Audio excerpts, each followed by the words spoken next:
Check. Hello and welcome to Edukemy's YouTube channel. My name is Harsh Singh and in this video we shall discuss current affairs and GSAT for 25th of March 2022. Welcome Pooja, Bhabani, Netra, Amlan, Ashish, Kriti, Hima, all of you been writing very well. And Pooja, good to see your participation, rigorous participation here. One thing I would like to mention is the kind of data you started to provide after a nudge from my end, and that's what is required. That's what is required for the answers.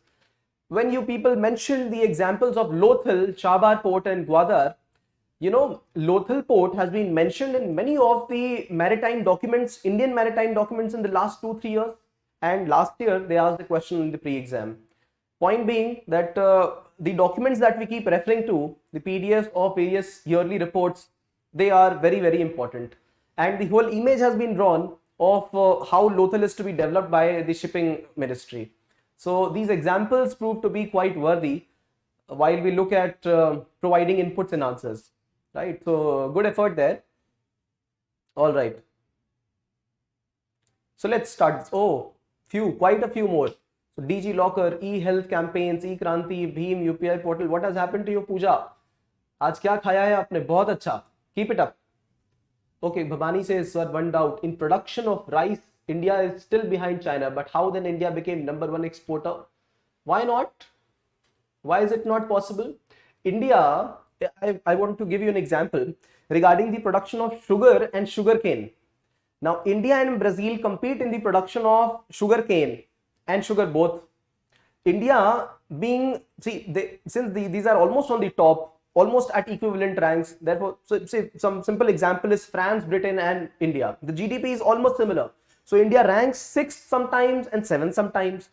So there is always a competition. Now coming back to sugar cane and sugar. Sugar is the processed output. Brazil is the largest producer for sugar, but India is the largest producer for sugar cane. It is because India's productivity is less. Similarly, when we look for the trade in rice, why is it not possible that it can be different? When China produces it, it might consume it more than what India consumes. India might export more. So these could be the reasons. See, China does not have as much of fields for production of any entity, but then their productivity is far higher than us, right? Okay, khul ke likha hai maine, Pooja says. Good, very good. Tiyasha, good evening to you as well. Let's begin this. Pooja, this is how we require our efforts to be, and we got to be stronger than our strongest excuse, is it not? Every day we fight with our excuses. Savere utna, getting up in the morning, tough job for everybody. But then beginning a day on a high, that is, revising some content or remembering some content for 1 hour, 1.5 hours, just like we would do when we are small children. Even now we are children, right? But then the times, class 5th, class 8th, remember those times when you would get up in the morning to memorize content. That's what is required right now. Do not let your brain tell that, this can be done later. No, the primary hours of the morning can be utilized for memorizing, revising, or looking at the toughest content, and then during the middays for some activities, and then towards the evening, some other activities. So this is how you spend your day, and be stronger than your strongest excuse, be it getting up in the morning, or going out and lazing around, or MCQs attempting those. No, you have to be stronger than these excuses that ye kal ho jayega, procrastination, or thinking that this is not as important, whereas you know that this is the key to success. Simple. Another example is writing answers, right? This is the key to success. All the toppers keep mentioning. People who have not done well, they also keep mentioning, because later they understood what is the taste of success. So commendations to you, and this is a daily battle. Do remember that, right? So you have to fight with this daily and become stronger than your strongest excuse. All right, so let's begin this discussion. What do we have? The updates. GSAT 7B satellite. Some update regarding this. We'll understand what it is about, the military satellites. The second one is digital skills in India, which are in need, especially right now. Amazon online services has conducted a survey on this. The Ahir Regiment, some sort of chaos happening around the Ahir community. We'll understand each of this. This day in history dedicated to Christiaan Huygens, Polymaths. We'll understand more about them. Feature news on port sector in India. It has been a part of the economic survey. Various port sector reports have been published, and in this feature news, we will understand what is the reason for port sector development, what are the various aspects of port development, how many major ports, and what is the significance of these major ports, and what are the prospects and challenges in port development in our country. Not only port, we will also understand some challenges regarding the inland water transport and the prospects as well. Image of the day on a ritual from Kerala, part of Hindi newspaper. Terms and concepts, League of Arab States, LAS, mentioned by the Foreign Secretary of the country. Then the Centers to Study Human Brain in IIT Madras, MSP for Raw Jute, Minamata Convention, a 4th episode of it conducted in Indonesia. And then 3 editorials, one on agrarian movements, people need to be united. The second one is sexual violence, and the third one is on India and which needs to balance its relationship with Russia, make it a little more flexible. Today's case study is on the lady who's built a 2-acre pond in Tamil Nadu, Andhra Pradesh. We'll find out. All right, let's begin this. Hi Tiasha, good evening to you. So the first update is on GSAT 7B satellite. This is the satellite for which a proposal has been finalized. Acceptance of necessity has been given by Defence Acquisition Council. Acceptance of necessity. Now, what is acceptance of necessity? The Defence Acquisition Council, which is the prime body in the Defence Ministry, which must say that these, equipments or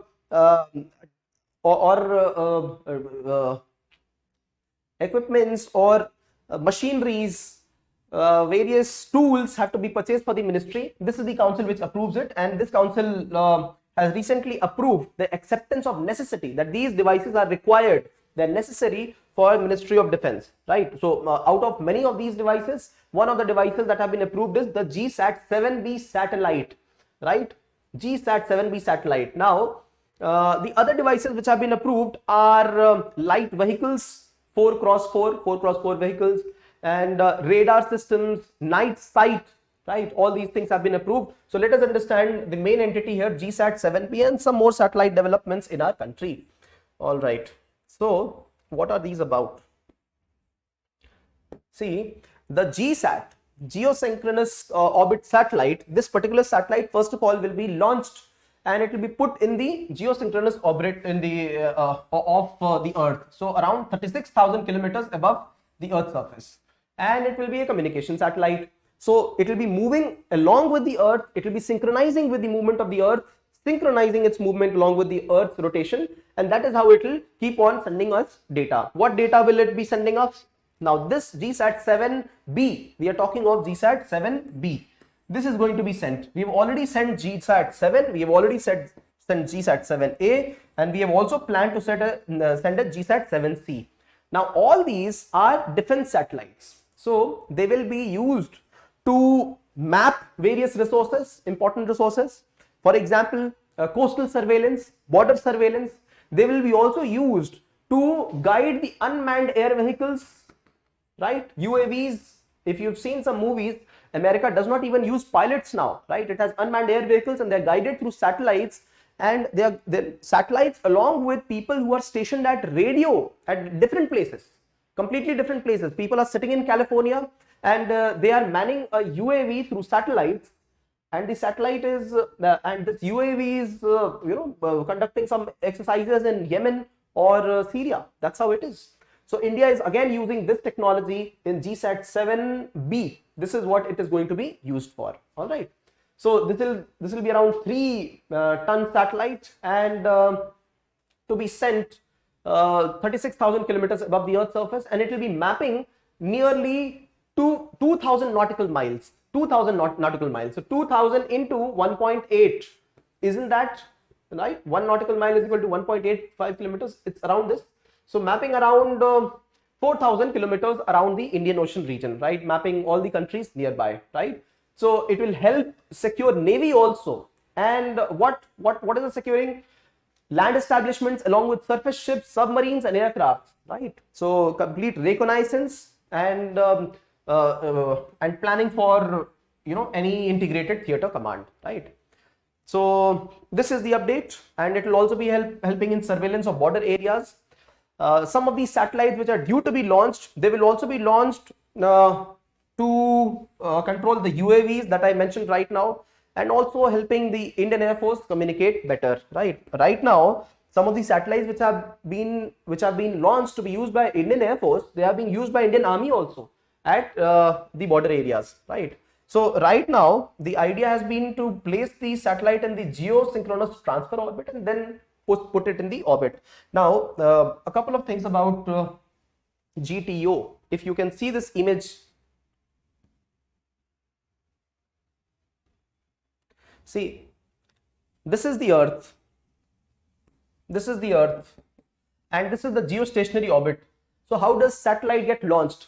If this is the Earth, it gets launched to a particular distance straight up in the air, and after that, after it escapes the Earth's atmosphere, then is when the oval elliptical orbit, this is the orbit in which the satellite starts to move. Why? Because if it moves in a circular orbit, right, or slowly lesser elliptical orbit, then it would take a lot of energy for it to reach the 36,000 kilometer distance, right, because of gravitation and issues. So therefore, in the highly elliptical orbit, there is more force exerted by the rocket, Ariane rocket in this case, Ariane, European Space Agency's rocket, more force exerted while the satellite, goes, away from Earth, and then automatically it comes back close to the Earth, and then the rocket is again fired just when the second round is getting initiated, and then highly elliptical orbit, and this is how it is placed in the GTO, geosynchronous transfer orbit, and slowly and steadily it will start to be at an altitude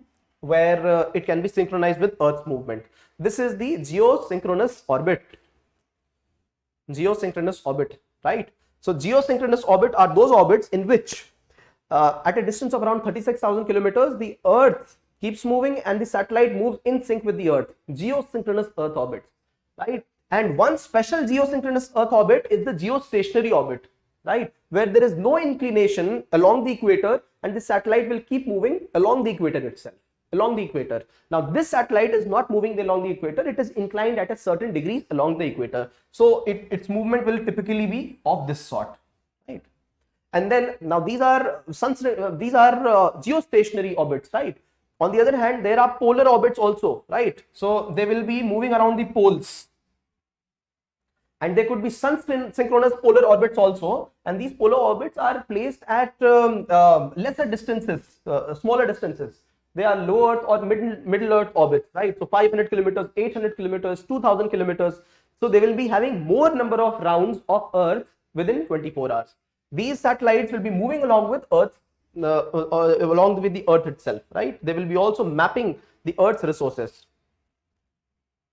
So this is how these entities are launched. One more entity which is being launched is Electronic Intelligence Package. Electronic Intelligence Package. It is called as Kautilya, and what it will do is that it will intercept the ground-based radar systems. So radar imaging is what it will do, right? Around India, right? So not only the radar imaging, but these satellites will also help in understanding the agriculture, forestry, soil moisture, geology, flood monitoring, all of it around the country, right? If you remember yesterday's article on the feature news that we spoke of India and the Arctic, these entities are required along the Arctic region as well. And India has speciality, India must utilize this to send it right there as well. All right, so this is the first update. All right, so resource satellite RESAT 2BR1. This is the resource that we spoke of, which is to be utilized to map the resources around the country, right? And then electronic intelligence unit, which is a part of MESAT, right? This is the update. GSAT 7B, acceptance of necessity for this satellite to be sent in space with the help of Ariane, right? We have already sent a couple of series of satellites through GSAT 7. All right. So GSAT 7A, it has what use it has had: airborne early warning and control evac systems. GSAT 7B, which is due to be sent communication for army border areas. GSAT 7C, it is to be sent later. All right. So this is the first update. The second update: CDS under Defense Acquisition Council. No. CDS, see, Defense Ministry, every ministry has departments, and the Defense Ministry has also got some departments. It has had 4 departments, and one of the departments, so Defense Ministry, and then there is one department for defense acquisition. There is one department for pensions and personal. There is one department for research. There is one department for military affairs, DMA. This DMA, Department of Military Affairs, is the one which has been lately created, of which CDS is the head. What is the full form of CDS? Please write it down. The Department of Research, Department of Defense Research is the one which is headed by DRDO head, right? So scientist heads this. APJ Abdul Kalam did head this at some time. Military Affairs headed by CDS. Department of Personnel and Pension headed by Secretary, IS officer. And Department of Acquisition, right? Defense Acquisition Council. This is another council which is, there's a department for acquisition also, if I am not wrong. There are 4 departments, 4 or 5 departments in Ministry of Defense. Each of them are headed by specialized persons, right? But then major speciality is towards military affairs, which is headed by a 4-star general, and another one which is for research and development. The other ones are headed by secretary officers. But for any acquisition, a request is placed by the Armed Forces Wings, Air Force, Navy, Coast Guard, whichever it is. And Department of Military Affairs also specializes, and this is how they say the acquisition must be done. See, before acquisition of any defense article is a very complex process. It is not only based on the prices, it is not only based on the kind of tenders passed or the kind of request for proposals given. For example, I have given a request for proposal for purchasing tanks, and somebody says I will give you a tank for 50 crores, the other person says I'll give it for, Germany says 50 crores, and then UK says 40 crores. Should we purchase the one of UK? No, not necessarily. We will have to look into the technicalities of the tank, whether they can operate in Indian desert conditions or mountainous areas. Can they, what is the outreach of these tanks? Because Germany, UK will have different outreach of the tanks, no? The barrels and their outreach will be different, right? Weather conditions will be different, operability is also different. So this is the reason that technicians are more important when acquisition of these entities are concerned. They are not computers and pens and the furniture, office furniture being procured. And that is the reason that there is a important input from the armed forces officers. Military affairs also gives an input for acquisition. Chief of Defense Staff, thank you very much. So the prime job of Chief of Defense Staff has been two things. One has been to aid in military acquisitions. They have to have greater participation. Along with that, they also have to participate in suggesting important reforms in combined military organizations, right? So this is one. The other one has been of theaterization of commands, right? Theaterization of commands. So how can armed forces be integrated and their forces be utilized in unison? This is what CDS has to do, right? Apart from this, no powers from each of the three chief of the armed forces, air staff, naval staff, or the general, their powers have never been snatched. So they will have direct links with the Minister of Defense. They will have direct links with them as well. Apart from that, any integration required, that integration has to be done by CDS. They also become a part of the military acquisitions and all, right? So overall, being recommended by quite a few committees. One was Kargil War Committee. Okay, thank you. Moving ahead. The second update is on lack of digital skills in India. This has been given by Amazon Web Services. This report has been generated, and in the report they clearly speak that India is in need of digital skill sets by people. I wish I could show you that image. I forgotten to put that image on my on the slide here. I had seen an image of teacher teaching students. I'm sure you would have seen that as well. And she had tied down her mobile phone with the help of threads. And she was teaching in front of a blackboard And that was the kind of technology she was using. She was quite innovative, but that is the passion which led to the innovation. There are many of the teachers who were not skilled, right? Leave about teachers, look at the skilling that has been required in the last few years because of disruption, because of corona pandemic, right? Local shopkeepers, right? Paytm's mode of payments. Is it not that we prefer shops these days which have a better mode of payments, right? Which have a mode of payment through digital means as well? Yes, we always look for those shop vendors, shopkeepers, even for vegetable vending, right? Look at the cab driving and all facilities. All of them are done through apps, right? And one needs to be digitally aware. There are times when we ourselves feel irritated when the auto driver does not know navigation as well, and we feel insecure. वो local रास्ते से क्यों ले जा रहा है, right? They should be taking through the map. Is it not true? So digital awareness. I want to show this to you that economy is revolving around digital awareness. Look at the food delivery apps, right? And look at the people who are helping us, right? For example, home cleaning services or cosmetic services being delivered at our homes, all through digital means, right? And now you also look at the gender aspect of it, the rural aspect of it. As see, digital disparity, you will have to see, right? Gaps. So rural disparity, then gender disparity, right? Economic capability, the purchasing power disparity amongst people, right? Even in urban areas, see, three distinctions, no? Even in urban areas, not everybody can avail a smartphone. And when these disparities reduce, then you start speaking of disparities at the level of connectivity, digital connectivity. 4G connectivity not available at all places, right? Physical infrastructure not available at all places. Even if it is available, then electricity is not present, right? Even if electricity is present, then digital literacy of that individual is not there, right? So many points. This is what Amazon Web Services has pointed out.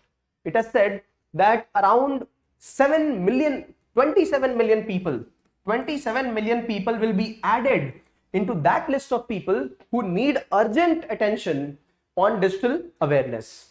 27 million people will be added, right? And total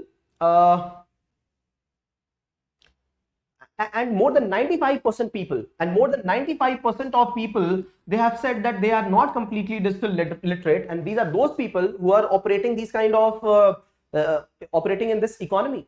More than 95% people. Imagine this. So when this is the state of affairs in the country, we need better digital literacy for the whole nation, right? So start looking at all this from the perspective of a lame person, right? From the perspective that mobile penetration in India or digital penetration in India is only 50 to 60%. Start looking at it from the perspective of the fact that you people yourself mentioned that smartphone penetration in India is a shortcoming, right? So this is how Amazon Web Services has also given its data, right? So it says a couple of striking facts, right? More than 90% of the people speaking that they need to be skilled completely, right? And not only that, they also speak of an important service, cloud-based services. People need to be trained on cloud-based services by the year 2025, right? So these are the upcoming technologies and people are not trained in the country. See, most in demand skills required is the cloud computing. All right. And only around 50% of India's organizations are ready with a plan for training people, right? 93% organizations and workers faced barriers in accessing digital skills they needed. Dismal state, right? So there is a demand, there is supply of jobs, but now skilling is the challenge, right? So opportunity does exist, challenge does exist. If we create it into an opportunity, that's what is required. Amazon itself looks at these services. See, when we studied yesterday about China being the factory of the whole world, India can become the office. Why so? China has got the infrastructure, the manufacturing setup, but they don't have the facility of language. India uses the global language, the English tongue, and this is where we can help in providing these web-based services and providing an office, online services. 95% of Indians reported that they need more digital skills. Imagine this. And 27 million people, right? representing 7% of the workforce, they say that the number of people requiring these digital services, that will increase by this proportion, 7%, and that is 27 million people. So if you do the math here, the total workforce in India is around 400 million, around 40 crores workforce. All right. I hope you guys are there with me. Everything good? No? Why so much of silence? Questions, please. The third update is on Ahir Regiment. All right. So there's been a demand from the Ahir community in Haryana to have to install a regiment known as the Ahir Regiment. Right. The Ministry of Defense, the armed forces, it is not ready for the same. It says the present system of regiment is all right and it's working fine in our country. Why to introduce this change? So this is where we will understand something about the Ahir community, the kind of participation it has had in various armed forces activities, and something about armed forces organizations as well. All right. So firstly, this Ahir community is from Haryana, some places in Haryana, right? Rewari, Mahendragarh, Gurgaon, these are the places they are from, and they are asking for an Ahir regiment to be instated, right? Ongoing agitation by the members of Ahir community, they have wanted more demand and an Ahir regiment in Indian Army, right? They have had significant contribution in 1857 revolt and Battle of Rezangla in the year 1962 against China, and this battle was fought at Ladakh region. All right. So now the certain portion of the Ahir community had been taken in various regiments. For example, Kumaon, Jat, Rajput, mixed class regiment, all of these were taken in those different regiments. For example, one battalion in Rajput, just an example, one battalion or a couple of battalions in Kumaon regiment or Jat regiment, but a complete regiment was not created out of them. So this is where they say that why don't you enroll us in a complete regiment itself? This is what is their demand, right? So army has rejected this demand, saying new class or class-based regiment is not required. We already have Dogra, Sikh, Rajput, Punjab regiment. They will continue the way they are, and your instatement in the army will continue the same manner. No discrimination at all. So in 1857, there was a gentleman around which the who's been one of the champions of Ahir community. Can you please name down the name of that gentleman? 1857 battle, and he was one of the important Ahir persons who fought. All right, so please name down that. Now moving ahead to Rezangla, Battle of Rezangla, one of the critical battles which was fought by India in the year 1962. This was in Ladakh, and I didn't know the significance even after having gone at that place. I was there at this place in the year 2019 September, but then I didn't know the significance. On one side, this is the site at which the memorial has been created for the unknown soldiers who lost their lives, known and unknown soldiers. And just across the maybe 200-300 meters, there are mountains, and on the other side of mountains, it is the Chinese sitting atop in bunkers, and there would be bunkers on this side also, many bunkers, hundreds of bunkers, and this would be for Indians. These plains areas would belong to the Indians, but then it would also be patrolled by Chinese people at times, right? While we were moving, the patrolling was happening by the Indian soldiers there, right? So these are the areas of conflict. This was also an area of conflict in the year 1962. This is where the Chinese soldiers, they had an incursion, and this is where the rebel was a counter insurgence was done by the armed forces, and many of the people here were Ahirs. And out of the 117 people odd people who passed away, who died, who sacrificed their lives, 114 were Ahir, so almost the whole population. And this place was so cold that the bodies were frozen, and when the ice melted, the bodies came back to the flesh and the bones were visible, the flesh was visible, and that's where it was found that the soldiers were still holding their guns with trigger ready. So that is the position in which Ahirs fought the battle, and though India lost this battle, this is what has been stated in the history, yet the advance of Chinese forces here was restricted because of the Ahirs fighting in the battle, right? So advance to where? Chushul. Let me show you in the map. So this is the map of Kashmir, of Ladakh region, right? This is how the map is like. I hope you are able to relate to this map, right? All right, something like this. And this is where the memorial is located. This is just around the lake. What is the name of this lake? So we have Somoriri, and then we have Tokar, and we have another huge lake, 130 kilometers in length. This is called as Pangong So.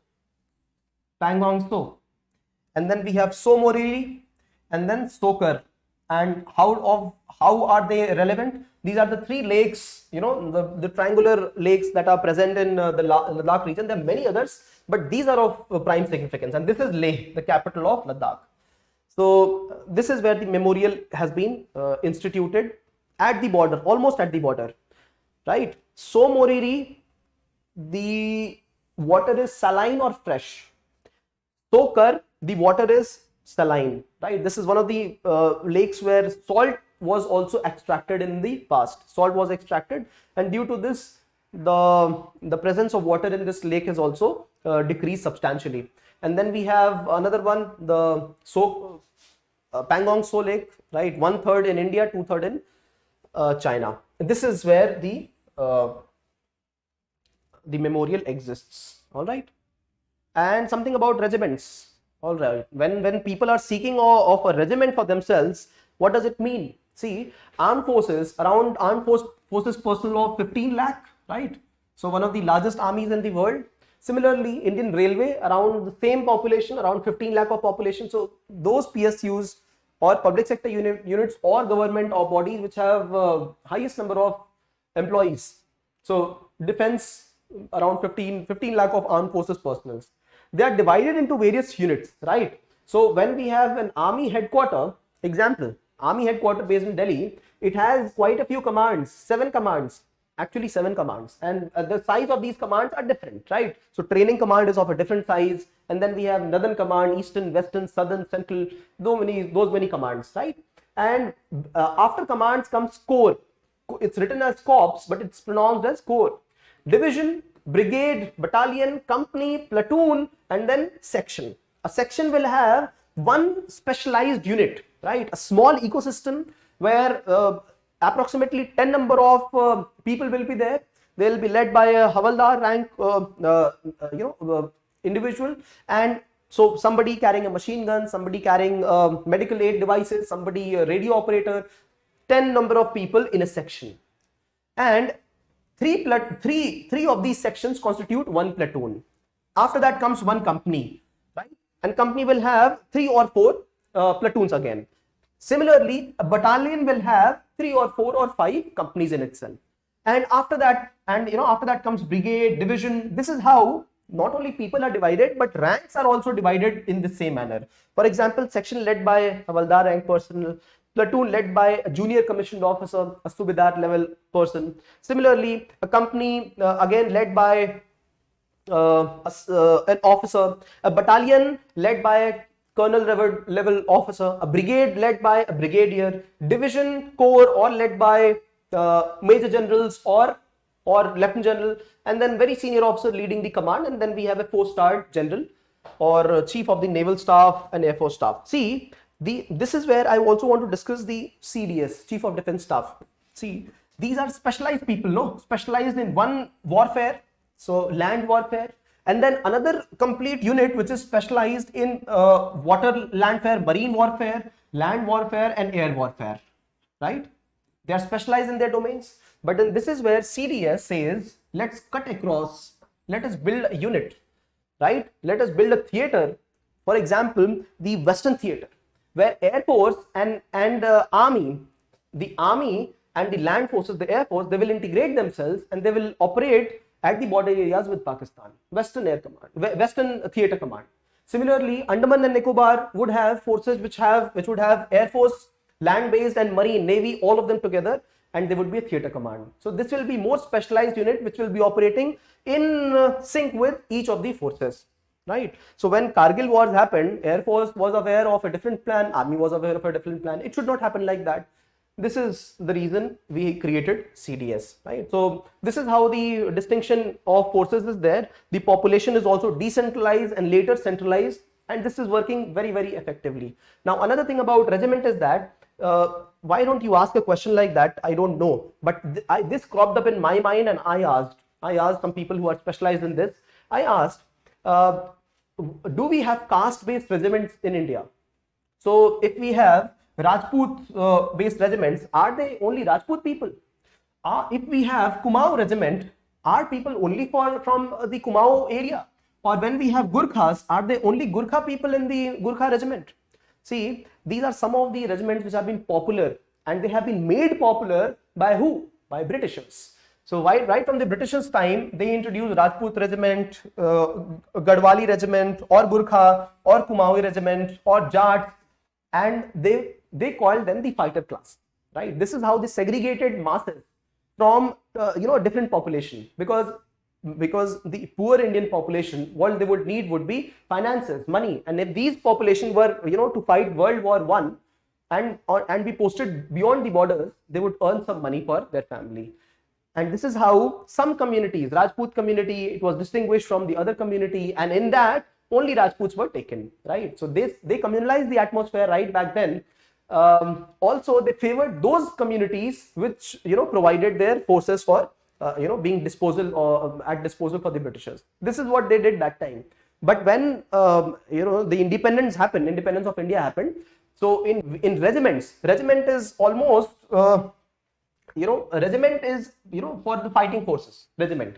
And all these people, they stay together. They do not get posted out. They all, if there is a regiment containing say around 600 or 2,000 people, they will always stay together all the time, right? 10 years, 15 years, they will stay together. So when a regiment is created, the companies inside this particular regiment, they can belong to different communities. So one company could be Jat, one community could be Ahir, one community could be from another place. But then a regiment would be called as a Sikh regiment, or Kumaon regiment, or a Gurkha regiment. And then their fighting skills, their specialization, their posting also will be specialized, right? So this is how it operates. Demand for a separate regiment by community, Ahir community, has been refused right now. This is the update.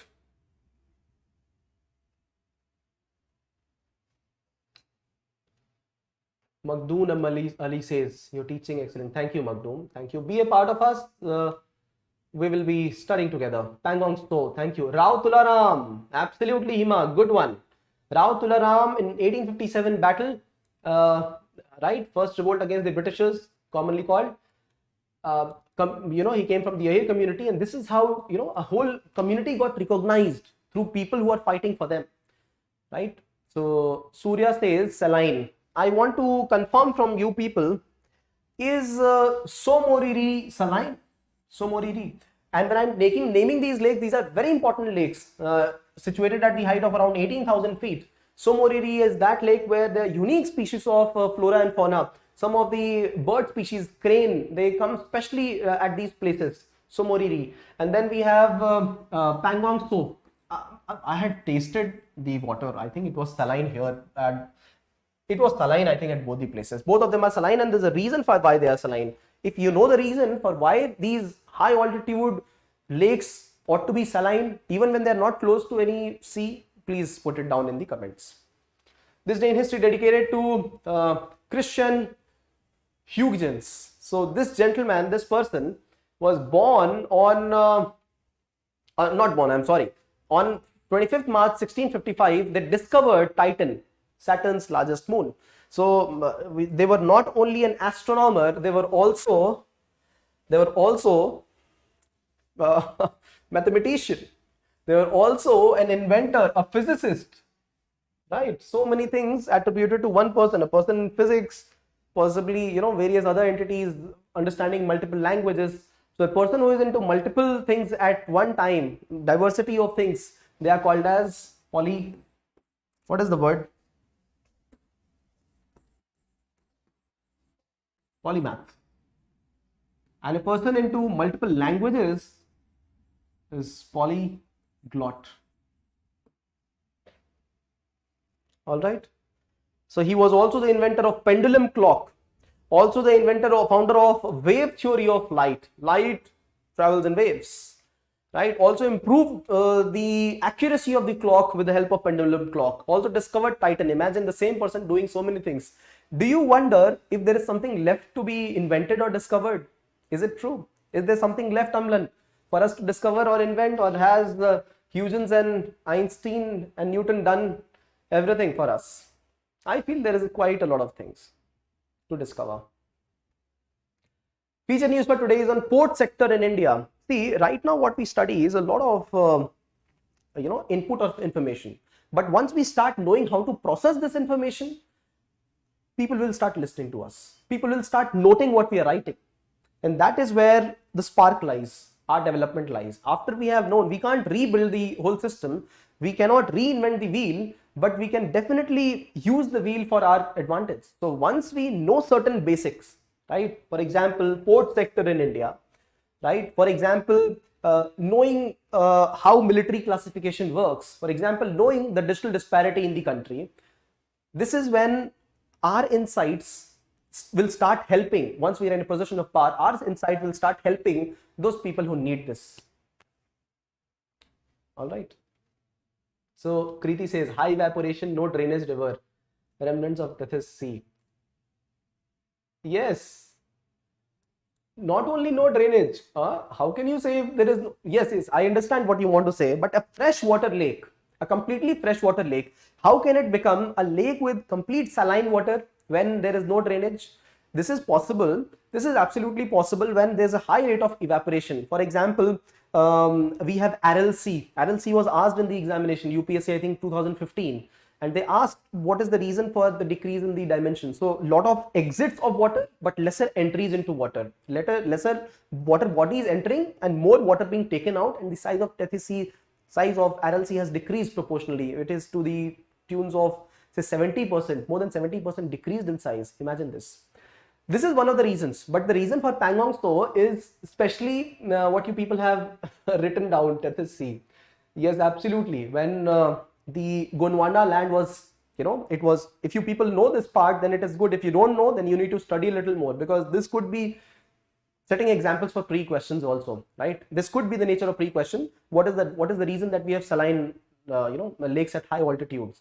So when the Gondwana land was coming closer to the Angara land, there was a sea between Tethys Sea, and that sea, sediments, salts, all of them, they also are a part of the plateau system or the mountainous system that exists in Himalayas. For that reason, these Himalayan lakes situated around 5,000 meters, 4,000 meters above mean sea level, they are still saline. These are the places we have also found fossils. These are the places where we also find volcanic rocks. This is the reason, and they are clearly visible. Once we pass along these plateaued areas, they are mountains, and they don't seem like sediments. There are places where sediment mountains exist. There are places where metamorphic rock exists, right? Okay, good. So good inputs. Today we have the feature news, port sector in India. We will understand what is this port sector contribution, what has been the update from economic survey, how can we utilize ports better, a complete totality about port sector development in the country, and Sagarmala project as well. All right, this is the feature news for today, quickly to be discussed. Image of the day on okay, should I pronounce this? I'm sure I'm afraid I'll falter. Chamayavilakku ritual. This is a ritual in which the transgender community, they come dressed up and they start to wish and pray to the god, right? Is it not against the common perception that the transgender community is not allowed to enter temples and not allowed to worship and participate in the common religious activities? Absolutely. But they do it during these times, and this is a regular practice in Kerala. So a great tradition. It is believed that the first pujas of the temples were conducted by cowboys wearing clothes of women, which eventually led to the unusual custom, right? So transgender community wearing, proper clothes, they would come and they would pray. Terms and concepts. League of Arab States. If you remember, I had spoken about the difference between West Asia, Arab states, and Middle East. So Middle East is a geographical region, as simple as that. Middle East is a geographical region. Arab states are those countries which speak the language Arabic. So do not consider them only Islamic, right? They can be Arab states, Arab. So when Iran does not speak Arabic language, it speaks Persian language, it won't be a part of the Arab states.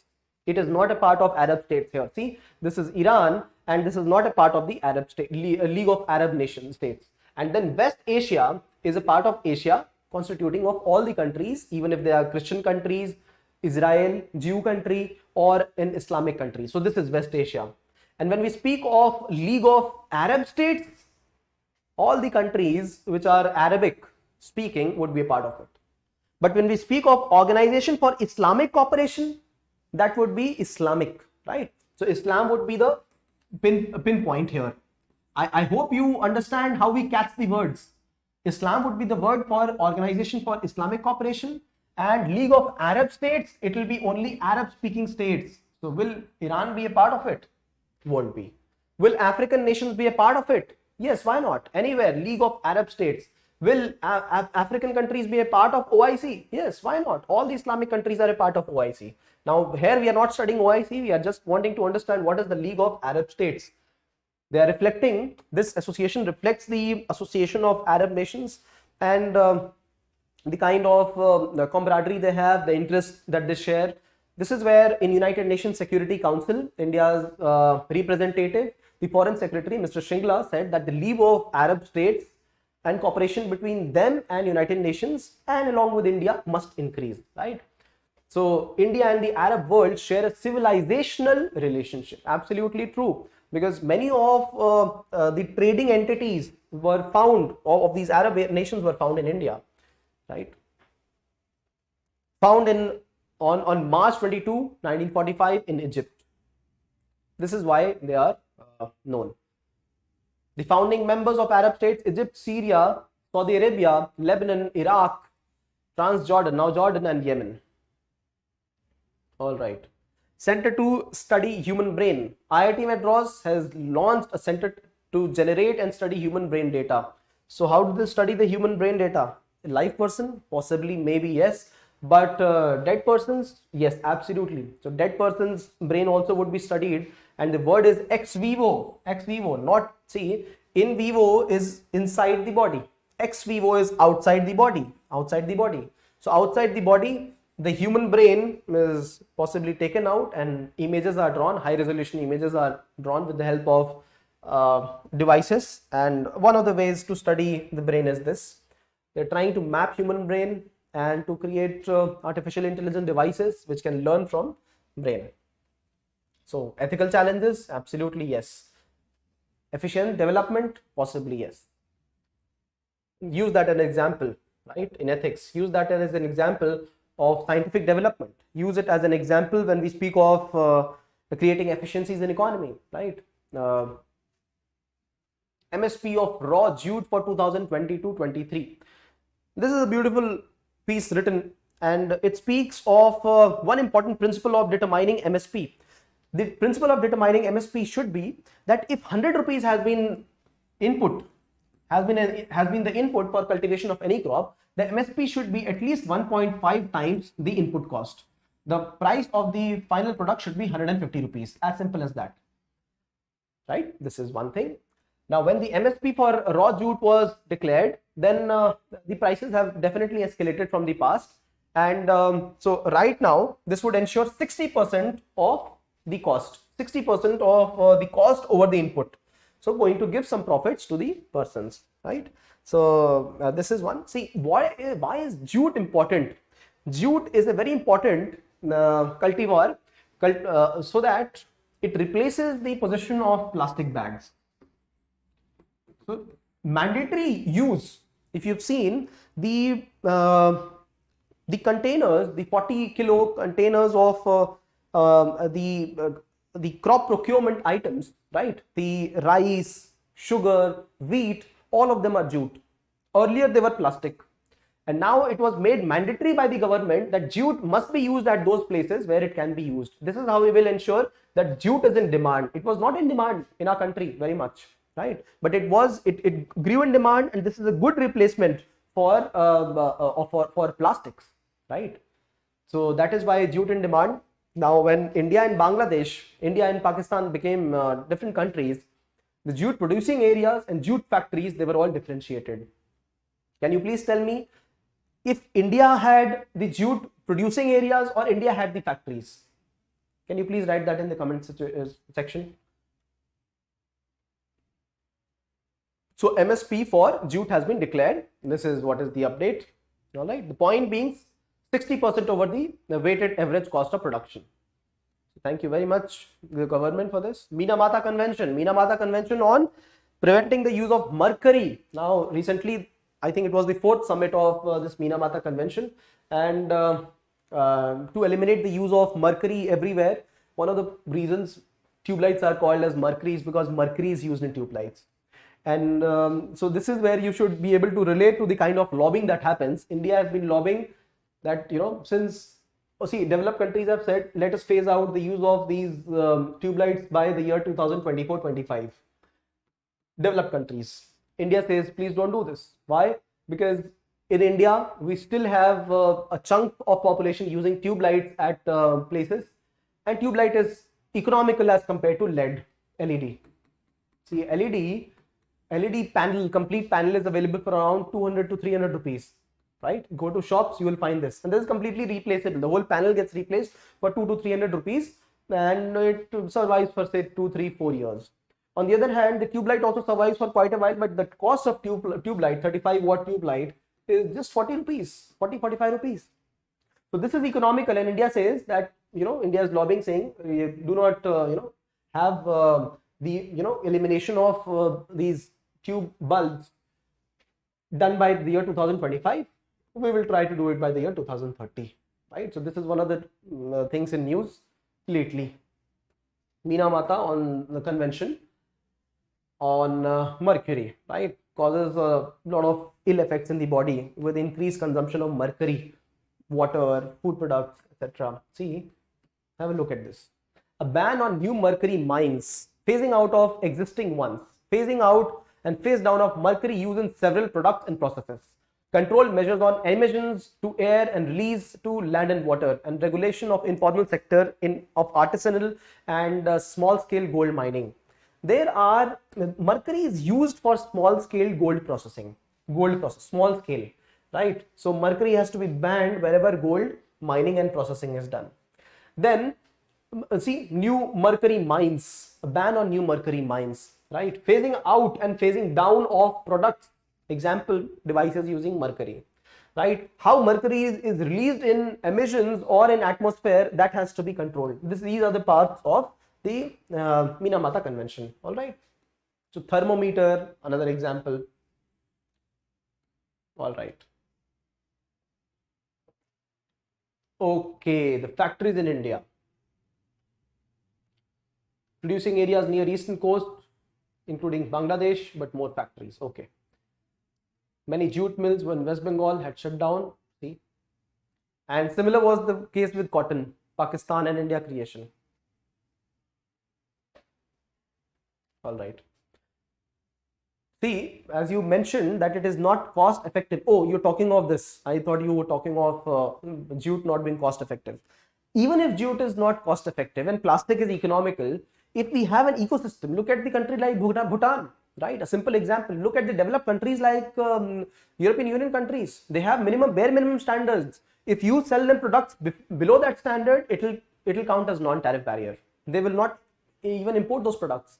So and there are zones for zero plastic, no, right? Environmental zones with zero tolerance for plastics, right? Similarly, India can have these kind of zones in the country itself, where the whole supply chain is managed in a way that jute products are respected. That a person, just moving away from the topic, where a manual worker is also respected. where the people who are into any field of employment, they are respected. Dignity for labor, right? So this is how dignity for different items, jute, nature-friendly items, is respected.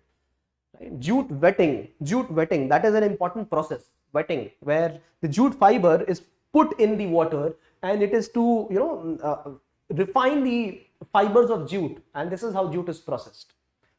Jute wetting is carried out, and that's how the fibers are separated and later processed. 3 editorials. First editorial that we discuss here is that on relationship with Russia. See, India has had a time-tested ally, friend in Russia. That's absolutely true. But these are the past times. This is what the editorial says. The past times reflected very clearly where Russia helped India, right, during Cold War times, when the allied nations were against India in favor of Pakistan in 1970s. There were many times Russia helped India veto certain important United Nations Security Council resolutions in favor of India. But those were past times. Lately, Russia has started to behave in a different way. This is what the editorial says. Russia is not even strategically very important. What countries are important are China. What country is important is USA. Now, USA is one country which will rally behind India, saying India is one of the developing superpowers in the region. USA's Indo-Pacific strategy, Indo-Pacific policy released, gives the central position to India in its Indo-Pacific strategy. Not the central position to ASEAN and China, but India. Imagine USA is already rallying behind India. Not that USA likes India, but then it feels that India as a major superpower can help counter China here. Russia, on the other hand, is facing innumerable sanctions, right? I'm not saying this. Editorial says this. And it also says Putin is crazy, thinking, what they thought of while they initiated this war. This is unknown. But Russia is facing innumerable sanctions and its economy is going down day by day. Amidst this, Russia has got increased cooperation with China. And China is one country which has BRI, which is threatening India's land borders, marine borders. So eventually Russia will be more favored by China and vice versa. So who should India look at? India should not, covertly or openly only keep favoring Russia. Those were the times of the past. Now we can start becoming a diversely aligned country. From non-alignment, we must increase towards multi-alignment, multiple alignments. Strategic autonomy, strategic ambiguity is fine, but then we should start clearly speaking about our partnerships with developed countries now. This is what the editorial says, because eventually Russia is moving towards Chinese economic and military orbit. Good phrase to use, military and economic orbit. Use that. Russian economy is collapsing. Yes, one headache. The editorial clearly uses the word headache. One headache is reality, that is that India keeps importing a lot of defense equipments from Russia. That must be diversified further, right? So this is what is the crux of the editorial. It says multi-alignment is important for India. All right. Now you know why not Russia but other countries, diverse alignment, because Russia is increasingly going closer to China and China is not India's ally. Russia and China axis is developing and the developed nations are due to supporting India only. Also, one important reason is Russia also criticizes India's participation in Quad, right? Okay. This is sexual violence as a weapon of war. Sexual violence has been used as a weapon of war at multiple places. The editorial says, be it Bangladesh war, African wars, wars of liberation. Bangladesh itself faced not less than 2 to 5 lakh women who were assaulted during the times of Bangladesh liberation war. These wars keep happening in Africa, right? So issues like genocide, issues like sexual abuse, like genital mutilation, all of these things happen. Sexual violence during fights, it results into HIV, psychological problems, right? People dealing with social trauma, right? Society also shuns those people, who are victims of these kind of violence. So this is sexual violence used as a weapon of war, ORF article.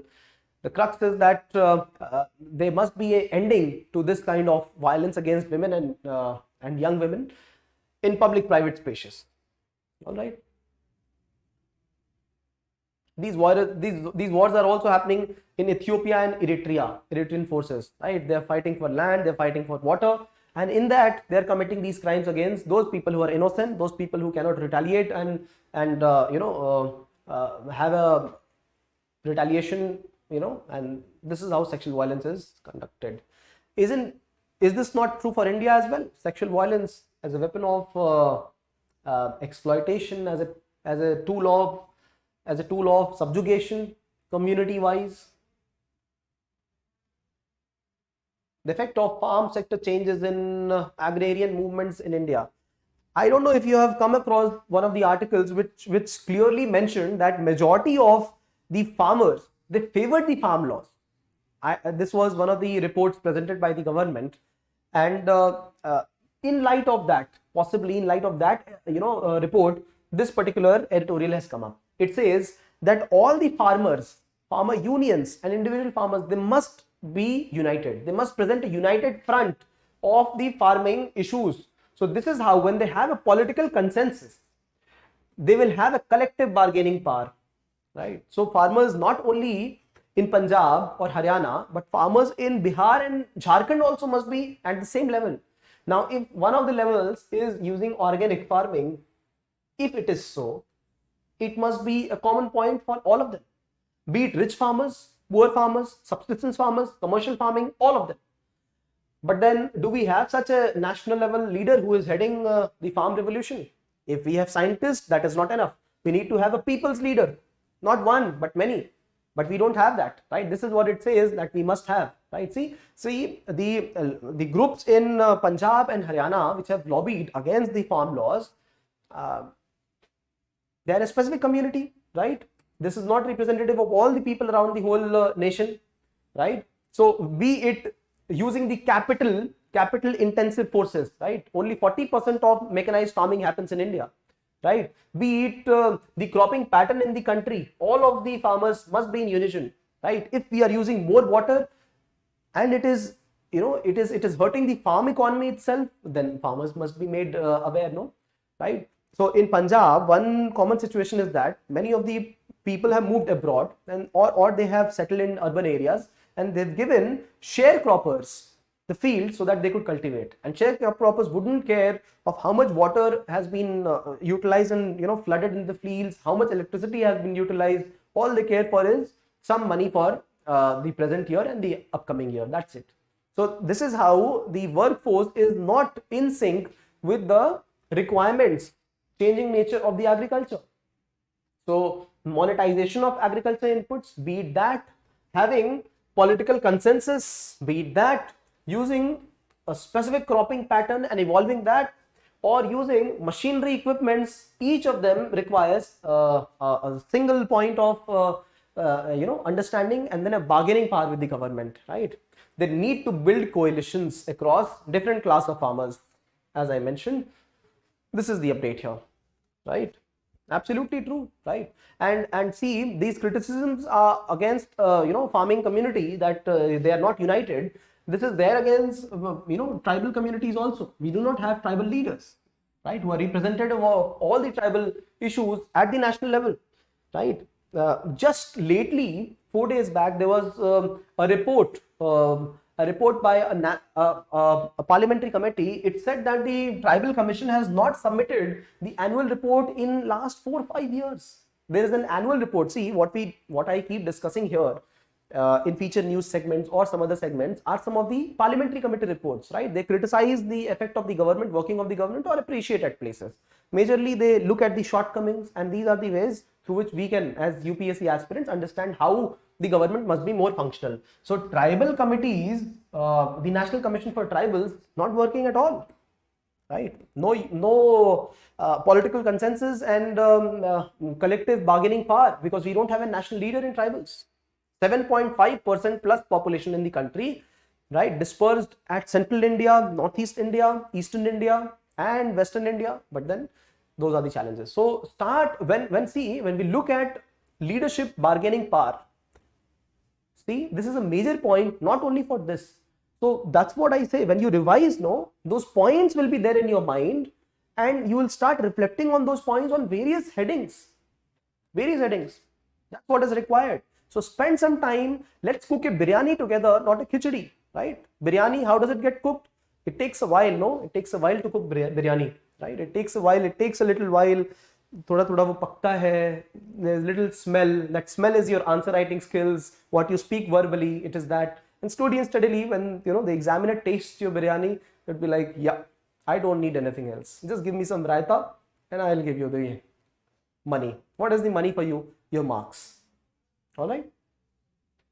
So yes, if you like this initiative, show some love through likes, comments and shares. Let's move to the last section for the current affairs discussion. That is the case study on Akka. Malarvizhli Akka. Yes, Chennai. She is from Tamil Nadu. And let's understand more about what she has done. If you look at this particular place, 2-acre pond, a 2-acre area pond, and she has rejuvenated the pond so that it could be used by the farming community, the local community in around Chennai. Right? She also created a WhatsApp group through which people could participate in rejuvenating the whole area. Right? So what a wonderful work done by one person. Lately I was traveling, helping in removal of the invasive species, diversification of agriculture. She also assessed the hydrology of that particular place. So quite an intellectual, but yes, helping at the grassroots level. That is absolutely required. We as intellectuals, we feel that we know more, but then we are the common people who use plastic pollution. Not only utilize it, but we also keep throwing dust here and there. We call the safai wala as kachre wala, right? And we feel we are more privileged, right? We need not work, but look at the examples working at the ground root level. And this is where I would appreciate each of you. Why? Because you are the ground root workers. You are the people who have started to put your energy at the right places, right? So this is what has been required. I was also traveling lately and I found just because I was driving along the road and I just found a gate and it said Dashrath Manjhi Dwar, and I was very keen. I just saw a little more and I understood these two mountains and the road created, that was the Dashrath Manjhi road, right? If you've seen the popular movie on Dashrath Manjhi, we'll do that. I'll show you the images and video of that place in some or the other video, right? So that's it. Not too late to save water's fate. Isn't it true? Jal hi jeevan hai. So case study from Chennai, Akka. All right, let's meet in the other video. Prepare short notes quickly. We will meet you in the current affairs video, in the feature news video in a very short while. All right, guys. Hyderabadi biryani. Okay. See you guys in the feature news video. Thank you for participation. Questions, please put them down.